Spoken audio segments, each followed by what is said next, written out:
What's going on, everybody? Welcome back to another video, and in today's video we're going to be talking about the latest installment into the Ghostbusters franchise, and that is simply titled Ghostbusters Frozen Empire. Directed this time around by Kenan, this film is also written by Kenan alongside Jason Reitman, who directed the last film and of course is the son of the late great Ivan Reitman, and once again stars people like McKenna, Carrie Coon, Paul Rudd, Finn Wolfhard, and the legends like Bill Murray, Dan Aykroyd, Ernie Hudson, and more. Alright guys, so I just got back from seeing Ghostbusters Frozen Empire, which is the follow-up to Ghostbusters Afterlife, which was the resurgence of the original timeline of Ghostbusters movies. For anybody unfamiliar, we had the first two Ghostbusters films. We had a video game that kind of played as if it was the third movie, but wasn't officially, but kind of was. But then we ended up getting that reboot altogether with an all-female cast that wasn't necessarily super well received by most people, and it was just something people did not want. And then years later we finally got Ghostbusters Afterlife. I haven't covered the other Ghostbusters films here on the channel, but I have covered Ghostbusters Afterlife since that did release in my time of having this channel. I do want to go back and make a video about the Ghostbusters as a whole, but today we're talking about the latest one, Frozen Empire, which I was excited to go in to check out. The trailers had my attention. I really enjoyed Ghostbusters Afterlife. I think it's one of my favorite Ghostbusters movies, and it just had the charm, the feel, the vibe. The finale of that film was just so cool and just felt like it really honored the legacy. The fact that Jason Reitman, the son of Ivan Reitman, who did the originals, was the writer and director of that last one, I think just was so clear. You could see his love for what his dad created in that last movie. So going into this one, I was excited, but a little bit worried because Jason Reitman was not in the director's chair, which could change a lot. And so what I can start this off by saying is that I think that similar to the last one, this is a very well-made film that utilizes great set locations and a lot of great practical effects blended with a lot of digital effects, has some great cinematography. You have tons of fantastic actors in here that are known for comedic work as well as dramatic work that definitely bring good performances to the screen here. There's some fun action sequences throughout the course of the film and a lot of big over-the-top Ghostbusters antics as you would come to expect. I have a couple of gripes I want to talk about, and I'll start this off by saying that I don't necessarily know that I enjoyed this as much as Ghostbusters Afterlife, but I'm happy to say I did enjoy the film despite having some gripes that we'll touch on in just a moment. But let's talk on what this movie's all about, because it's called Frozen Empire, and if you've seen the trailers, you know that there is a ghoul out there this time around that is freezing people to death, essentially scaring people to death and freezing them from the inside out, and is freezing all of New York City. And so going into it, I was really intrigued based on the trailers. It seemed like it was going to be fun. It felt like it was going to be very different, at least tonally or at least visually. I like the idea of a demon that can really change the landscape and the location that we're in, and so all of that was pulling me in. And the basic gist is that there is a new demon, a new entity that's been locked away for many years, who has now escaped, or at least the threat of their escape is right on the horizon and is not easily taken down by your average Ghostbusters proton pack. Amidst all this going on, you have our newer Ghostbusters that were set up in the last film, played by McKenna, Paul Rudd, Carrie Coon, and Finn Wolfhard, and they're all just figuring out what it means to be Ghostbusters as a new team. While they do have, you know, the oversight and the help from the OGs, they are their new own team of the Ghostbusters, and so they're figuring out what that all means. But amidst that, they're causing some trouble around New York City, and the mayor is not all too happy about that, and most notably, he does not want a minor going out and doing this, so he pretty much benches and kind of forces the Ghostbusters to bench McKenna Grace's character, Phoebe Spengler, who of course is the granddaughter of the OG Spengler, who was very brilliant in the last film, which she was a great lead character in that movie. She had so much of the character of what her grandfather was all about, and she was just an intriguing, fun, very whimsical character who had a lot of curiosity, had a lot of intelligence, and oftentimes was able to think herself in and out of situations in a really clever way that made her a fun protagonist for that last film. But in this film, right at the very beginning, as all of these threats are starting to appear, she's pretty much been benched and can no longer be a Ghostbuster. And so she's kind of struggling with that throughout the course of the film, while also everybody is struggling with this big threat that is on the horizon. And if you've seen the trailers, you know a lot of the OGs are in this film for a lot more of the movie. I will say that the trailers show a lot of those key moments, unfortunately, but there's plenty that is not in the trailers that these characters are in. So I'm happy to say that, in comparison to their very brief cameo in the previous film, they have way more to do with the story in this movie, even if it isn't a substantial amount. Now, when it comes to McKenna Grace as our lead character, once again, I'll go ahead and just be honest here that I struggled with her a little bit in this movie. So they bench her. You know, there's that part of it that really sucks, that you got to kind of see this character kind of being taken down a notch, and she's got to kind of figure herself out amidst this tough time. And on one hand, she does throughout the course of the film, but on another hand, it felt like the character was drastically different from the character that we saw in the last one.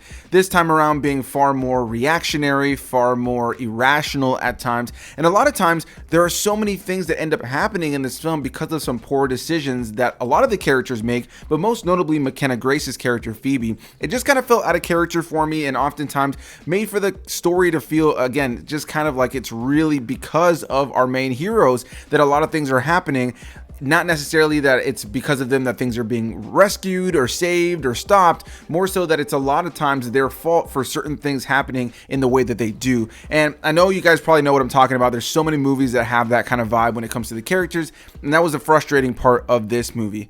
Now, before I get into my negatives though, I do really want to highlight that I think that this film is a good fun time. There's plenty of funny moments, and something to throw in here that I can't believe I didn't mention at the top of this review is that at my press screening for going to see this movie, I actually was sitting directly in front of Joey Fatone from NSYNC. So leaning onto the comedy part of this, and mind you, for anybody who's curious, why didn't I get a picture? The dude was sitting behind me he was with his friends. I didn't want to bother him. You know, there was a little nerves there too, not gonna lie.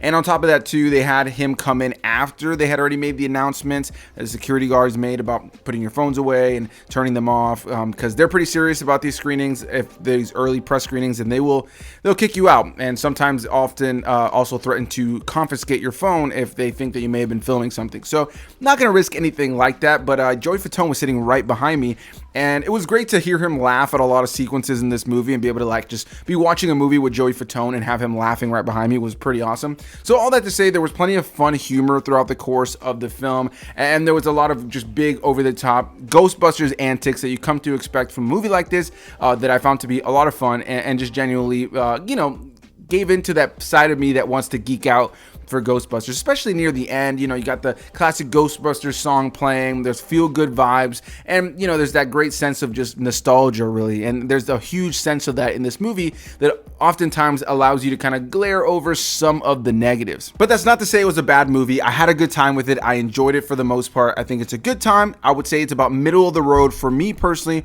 when it comes down to Ghostbusters movies. It's not at the top, nor is it at the bottom. I think it's right safely in the middle, an enjoyable good time. And there isn't even a Ghostbusters film that I hate or even really all that dislike. There's just some that I like less than others, and this one just kind of fell somewhere within that middle range. Now, one thing that I actually didn't expect going into this movie, which I'm really curious to hear people's opinions on, is Kumail Nanjiani's character. He plays a character of Nadim, and he's a character that in the trailer seemed like he was going to be a throwaway character, and I don't want to give away too much information on him, but he is in the movie far more than I thought he was going to be, and he is a pretty integral part to the overall story and the conclusion of the narrative, which really surprised me. And his integration, the way they choose to use his character, and some of the lore they build around certain elements of this movie, I don't know. Sometimes it leaned a little too far into goofy. And the Ghostbusters movies have always been comedies. You know, they're able to have drama at times, but they're always been comedies. So I'm all in for the silly antics of the Ghostbusters. But there were moments in this film, specifically with characters like Kumail Nanjiani, that I found leaned just too far into goofy, where it just kind of had me like, I don't know if I really like this story decision. Another incident of that for me is that there is a ghost throughout the course of the film that McKenna Grace's Phoebe is getting a bit of a connection to throughout the course of the movie. I don't want to spoil it because it's in none of the marketing, but this character, this ghost character that we see throughout, she just felt like kind of a cringe element to me. It just felt out of place with all of the ghosts that we've seen in previous iterations of the Ghostbusters. And so this one ghost that we have that's a pretty central part to the story here, specifically when it comes to Phoebe, McKenna Grace's character, just came off kind of weird, like a strange choice to me, and oftentimes just had me internally like turned off by the movie and a little bit cringing at those moments. And so with all that, my other biggest gripes with this movie would be that sometimes the story just feels overly simplistic. It feels like a story a lot of times where, hey, here's this lore, here's this demon, this ghost that we need to fight, here's the threat. Oh, you know what? I might know somebody who can help us. Let's go over there, and they're going to give you tons of expository dialogue. And amidst that, you're going to be like, you know what? We have just the thing to fix that exact thing that you're talking about. And then when that isn't working all that well, somebody else is going to go, you know, I think I know somebody who can help this. And you know what? What you didn't know is behind this door this whole time we've had this. And it just felt like a lot of things felt wildly inconvenient at times, and there just felt like there was a lot of like, wow, that's great, here's this other person to give us some exposition so that we can keep the story moving.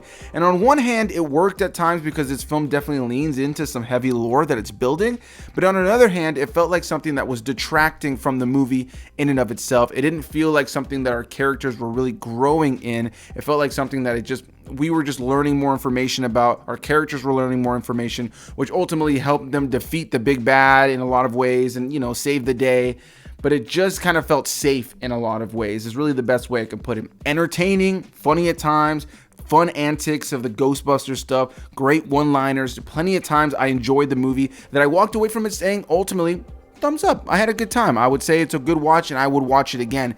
But compared to the last one, I felt like it was just a bit of a step down. There was just some elements, like I mentioned, that were a little bit cringe, some conveniencies, and some just flat out exposition heavy segments that ultimately, for me, left me feeling like I didn't really feel like the characters developed as much as they did in the previous film. There were some great moments though, specifically between characters when it comes to characters like Paul Rudd's character and McKenna Grace's character. There's a huge arc there with Paul Rudd really wanting to kind of step into the stepfather role that he's at the very beginning of this film.